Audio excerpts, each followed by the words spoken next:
Olá, meu querido aluno, minha aluna que está aí também querida, trabalhando, estudando, trabalhando com a estatística, analisando dados, tabulando esses dados, calculando média, calculando mediana, analisando a moda, percebendo o que esses dados significam. Hoje nós temos uma aula interessante, nós vamos continuar falando de estatística, mas nós vamos revisar o conceito do quê? Variância, desvio padrão, amplitude e vamos começar a lidar já com probabilidade, A probabilidade ela é uma ciência que também está associada ali à estatística, porque eu consigo com a probabilidade ver a chance que tem de algo acontecer. E a estatística não, a estatística ela vai me dar a média do que já aconteceu. A probabilidade ela vai trabalhar em cima de algo futuro, Lembre-se que tudo é uma probabilidade, é uma grande probabilidade de acontecer.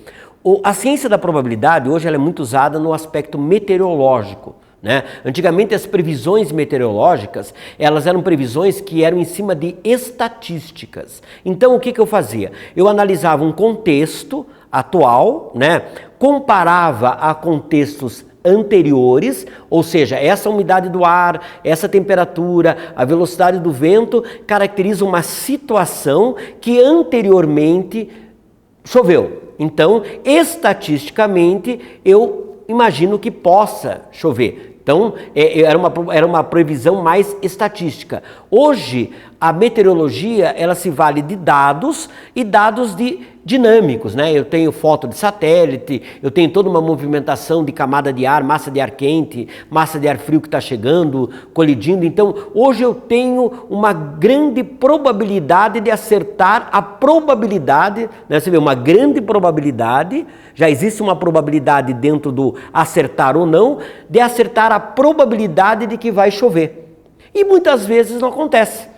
Muitas vezes a dinâmica do tempo é tão interessante que quando você tem lá às vezes uma probabilidade de 99% de chover, faz sol. Mas uma coisa é certa, toda vez que termina férias, por mais que tenha uma probabilidade de chover, o dia que você sai da praia faz o quê? Faz sol, porque é fim de férias. Não adianta, Aí já muda todo o conceito de probabilidade e vem aí aquela situação de que, poxa, está terminando férias, Poderia até chover porque daí eu já me conformo mais. Mas aí sai aquele sol violento, Tava uma probabilidade de 90% de chover e a gente volta para casa com aquele sol para dizer, olha, ainda tinha um restinho de férias ali. Mas estudar é muito bom e a gente está aqui junto também para aprender. Então vamos lá. Nós ficamos aí na aula passada com aquele mesmo exercício, só lembre que nós tínhamos uma média pronta, Essa média dava em torno de 87. A gente vai trabalhar com esse valor, a gente tinha lá uma média de 87 centímetros. A gente já tinha calculado a média, que era a distância média de salto. Nós temos a Rafaela, que está muito acima da média, e o Jaime, que está um pouquinho. O Jaime tem que treinar um pouquinho mais, e a Rafaela é aquela menina que está com uma chance grande aí de despontar em alguma competição, porque ela tem um salto acima da média dos demais. Então, o que eu vou fazer agora é calcular a amplitude. O que é amplitude? Veja, eu falei no Jaime, o Jaime é o menor valor, aquele que tem que correr atrás ali para ficar na média, O importante, lógico, não é só ganhar, o importante é competir e o importante também é fazer atividade física. Então, o Jaime está certo ali, ele tem que melhorar um pouquinho só para chegar na média, mas ele já está fazendo o seu papel, que é participando, correndo e competindo e ajudando a equipe. Isso que é o importante no esporte. Então, a amplitude é a diferença entre o maior valor e o menor valor. Nós temos uma amplitude aqui que é 35, que é essa diferença. Veja, quando nós temos uma amplitude muito grande, às vezes a amplitude ela extrapola valores, significa que existe uma diferença muito grande entre o menor valor e o maior valor. Então, dentro dessa amostra, eu teria um elemento que está muito distante da média e um elemento que está muito acima da média. Agora, quando a amplitude vai diminuindo, tanto o elemento que está abaixo da média como está acima da média, eles vão se aproximando da média. Então, em determinadas situações, é interessante que eu tenha uma amplitude baixa, Ou seja, aí eu tenho um comportamento mais previsível.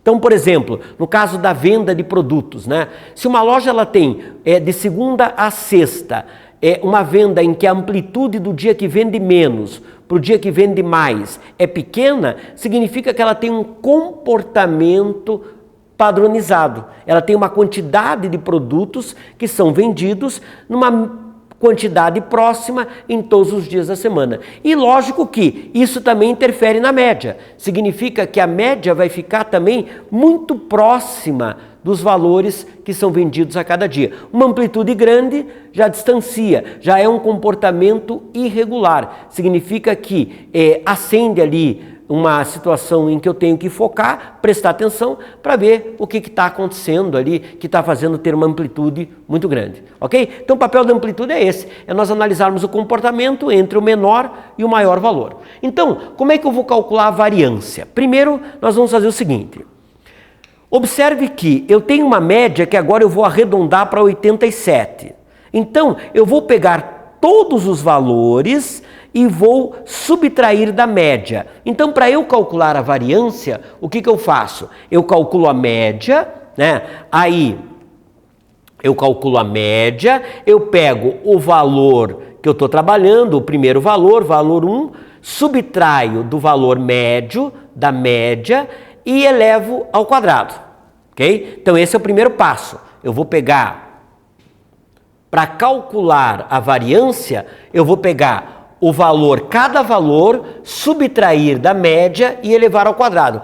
Não tem problema, lógico, tem valores que são menores que a média, mas ao levar ao quadrado ele vai ficar positivo, então não tem problema nenhum. Então o que eu fiz aqui? Eu montei uma tabelinha, então eu comecei lá com 89 menos 87, fui na sequência. 89 menos 87 dá 2, 2 ao quadrado, 4. 99 menos 87 dá 12, 12 ao quadrado, 144. 100 menos 87, veja que aqui é o maior valor que eu tenho, né? É a maior distância da média. 13 ao quadrado, 169. E aí vai, né? O maior valor de distância positiva, né? Nós temos o 65, que é o menor abaixo da média. E aí nós vamos trabalhando. Aqui eu tenho um valor que está na média, então dá 0, 0 ao quadrado. Aqui 1 ao quadrado e assim por diante. Então o que eu fiz? Eu estou pegando os valores individuais, subtraindo da média e elevando ao quadrado. A partir daí eu encontrei novos valores. Eu poderia até colocar esses novos valores numa tabela. Só que o que eu vou fazer agora? Eu vou fazer a média aritmética desses. Eu vou somar todos esses valores, né, que eu fiz e vou fazer a média aritmética desses valores. Então eu teria aqui a média aritmética desses valores, eu somo todos esses resultados. Como a minha amostra aqui, ela tem 12 elementos, eu divido por 12. Aí eu tenho aqui, na verdade, uma variância que seria 118,75 a unidade, né, centímetro quadrado. Porque, na verdade, a unidade também é elevada ao quadrado, né? Mas a unidade não vai importar tanto para nós, porque a gente está mais... A importância é encontrar a variância aqui. Então, a nossa variância é de 118,75. Para que serve a variância?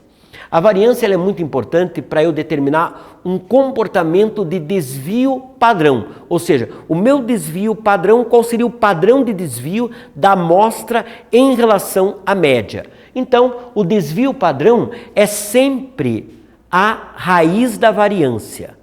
Então, a raiz de 118,75 dá aproximadamente 10,9.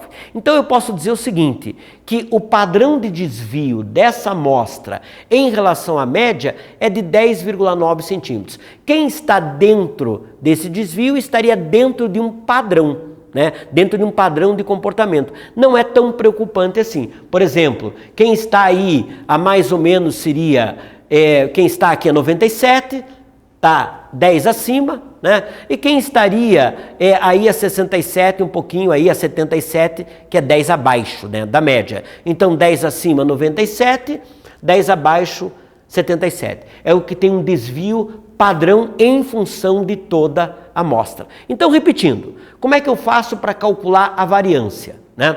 Primeiro eu tenho que calcular a média. Então eu vou lá, faço a média da minha amostra, a partir do momento que eu tenho essa média, aí eu vou pegar cada valor da minha amostra e subtrair dessa média. Veja um exemplo aqui, né? Vamos dar uma olhada como é que a gente está aí, mas vamos ver um exemplo aqui. Por exemplo, eu tenho aqui uma nota que vale 2, numa prova eu tenho uma prova que eu tirei 4, né, notas abaixo, eu tenho uma prova aqui que eu tirei 8, e aí eu tenho uma outra prova aqui, uma quarta prova, tem 8 e 4, 12, 14, e uma outra prova que eu tirei 2, beleza?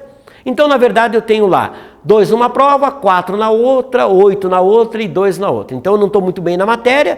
Teve aqui, eu poderia dizer que isso daqui é um primeiro bimestre, isso daqui é um segundo bimestre, isso é um terceiro bimestre e isso é um quarto bimestre. A gente não vai nem levar em conta o fato de que reprovaria ou não reprovaria, não é esse o objetivo. O objetivo é a gente trabalhar com a amostra. Então, a primeira coisa que eu vou fazer é a média aritmética aqui.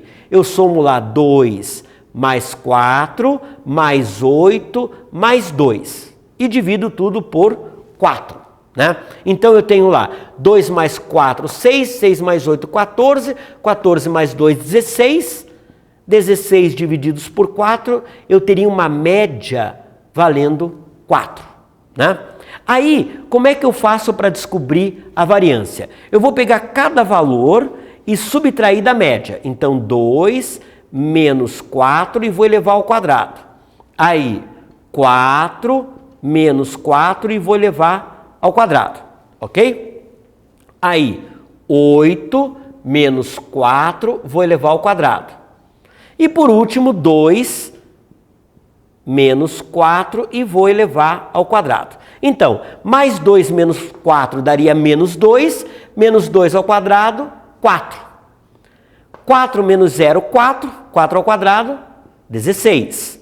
8 menos 4, 4. 4 ao quadrado, 16. E aqui também 2 menos 4 menos 2 ao quadrado, 4. Aí o que eu faço com esses valores? Eu vou fazer agora a média aritmética desses valores para encontrar a variância. Então a minha variância vai ser a média aritmética entre 4 mais 16 mais 16 mais 4, divididos por 4. Então, 4 mais 16 é 20, 20 mais 16 é 36, 36 mais 4, 40, 40 por 4, 10. Então, a minha variância vale 10. Aí, o que eu quero saber é o desvio padrão. Então, o desvio padrão, eu vou fazer a raiz quadrada da variância. A raiz quadrada de 10. Veja que a raiz quadrada de 10 a gente não precisa calcular, a gente pode fazer uma estimativa desse valor, né? Até porque a estatística permite essa estimativa, porque eu vou buscar o desvio em função de um intervalo. Então, a raiz de 10, ela é maior que a raiz de 9 e ela é menor que a outra raiz. Qual é a próxima raiz aqui? A raiz de 16. Então, a raiz de 9 é 3, a raiz de 16 é 4. Então, o meu desvio padrão, ele é aproximadamente 3, alguma coisa, 3,1, por aí. Então, esse é o desvio padrão. Beleza? Então, fizemos aí mais um exemplo um pouco mais fácil, mais sintetizado, para você entender o conceito de variância e o conceito de desvio padrão.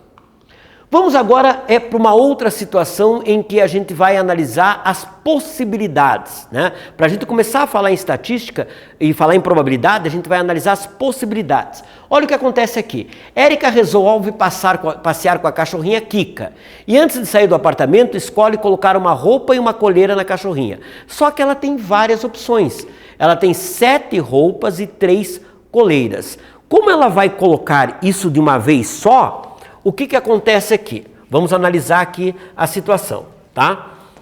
Imagine, eu vou pegar um valor menor para você entender. Imagine que ela tivesse, por exemplo, ao invés de 7 roupas, ela tivesse 3 roupas só.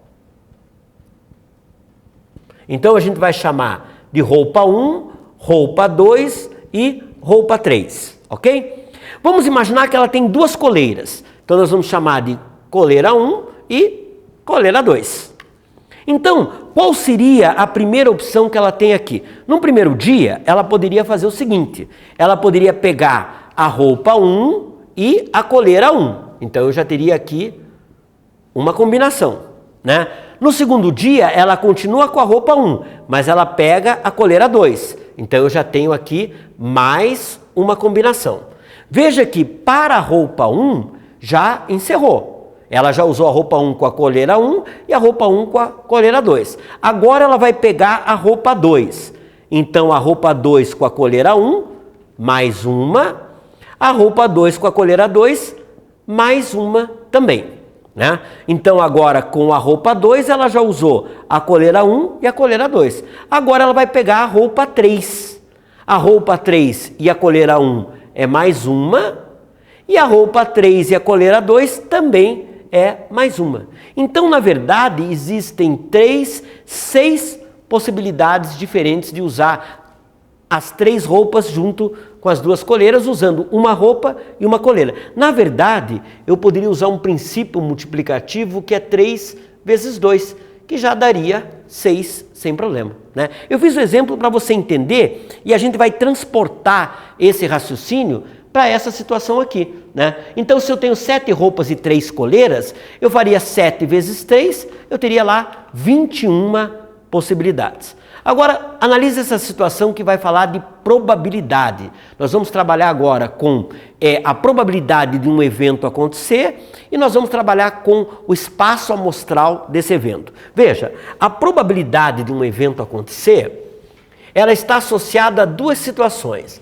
Ela está associada ao número de elementos do evento, né? Então, a probabilidade de um evento acontecer, ela está associada ao número de elementos do evento pelo número de elementos do espaço amostral, né? Então, por exemplo, eu tenho aqui 1, 2, 3, 4, 5 bolas, ok? Dessas 5 bolas, 2 delas são vermelhas, as demais têm cores distintas, né? Então, eu quero saber qual é a probabilidade de eu, ao acaso, significa que não tem nada que está fazendo eu tender a pegar uma delas, né? Então é ao acaso, eu vou lá e escolho uma bola, qual a probabilidade dela ser vermelha? Então, veja uma coisa. O meu espaço amostral é onde eu vou buscar essa bola, onde estão todos os elementos que eu vou buscar essa bola. Meu espaço amostral vale 5. Qual é o evento? O evento é escolher ao acaso uma bola vermelha. Então, quantas bolas vermelhas eu tenho? 2. Então, o número de elementos do evento vale 2. Então, a probabilidade é de 2 para 5. Eu posso também dividir isso daqui e dizer que a probabilidade é de 0,4.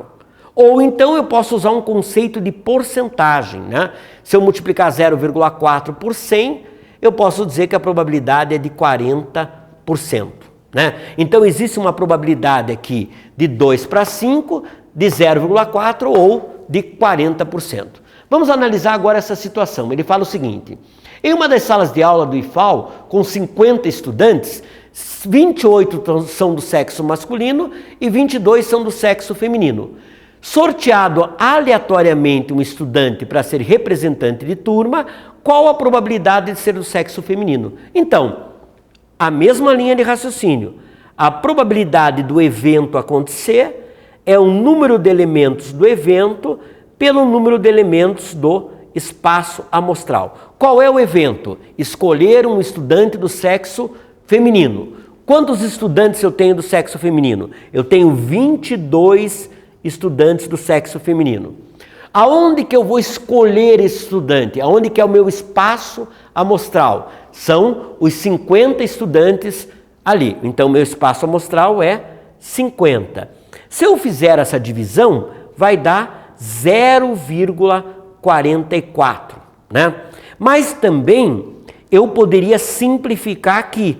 Posso chegar à fração irredutível, que é 11 por 25. Então eu posso responder de 3 maneiras. Eu posso dizer que é uma probabilidade de 11 para 25, né? Num grupo de 25 há uma probabilidade de 11 serem meninas, né?